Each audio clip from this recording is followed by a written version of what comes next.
माथेरान येथील वीर हुतात्मा भाई कोतवाल शॉपिंग सेंटर येथील रस्त्याची अवस्था बिकट झाली आहे। त्या भागातील विजेच्या वाहिन्या या हाताला लागतील एवढ्या उंचीवर आहेत। त्यामुळे या शॉपिंग सेंटरमध्ये मोठा अपघात होण्याची शक्यता निर्माण झाली आहे। येथील व्यापाऱ्यांच्या वतीने रामलाल खेर यांनी पालिकेला पत्र देऊन रस्त्याची सुधारणा करण्याची मागणी केली आहे। माथेरान शहरात पालिकेने मुख्य बाजारपेठ, नंतर श्री पिसारनाथ मार्केट आणि वीर हुतात्मा भाई कोतवाल शॉपिंग मार्केट यांची निर्मिती केली होती। श्री पिसारनाथ मार्केट हे रिगल नाका येथे असून श्री कोतवाल शॉपिंग सेंटर हे रेल्वे स्टेशन समोर आहे। या मार्केटमधील गाडे स्थानिक व्यावसायिक यांचे असून वीर हुतात्मा कोतवाल मार्केटमध्ये पावसाळ्यात मोठ्या अडचणींना स्थानिक व्यावसायिकांना सामोरे जावे लागत आहे।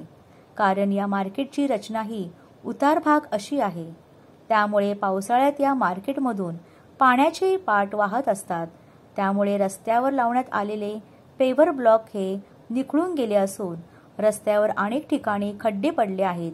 त्यामुळे पावसाच्या पाण्याला मार्ग कुठून देण्यात यावा अशी मागणी स्थानिक व्यापारी आणि माथेरान पालिकेचे माजी नगरसेवक आंबो चौधरी यांनी अनेक वेळा माथेरान पालिकेकडे केली आहे। माथेरान शहरातील या महत्त्वाच्या शॉपिंग सेंटरमधील वीज वाहिन्या या देखील उघड्यावर असून त्या वीज वाहिन्यांमुळे अपघात होण्याची शक्यता आहे।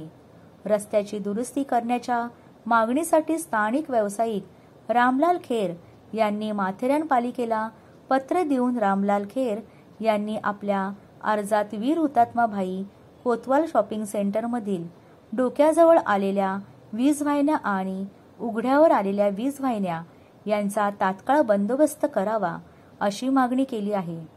चौफेर वार्ताचे संपादक चंद्रकांत काळे, रायगड, माथेरान।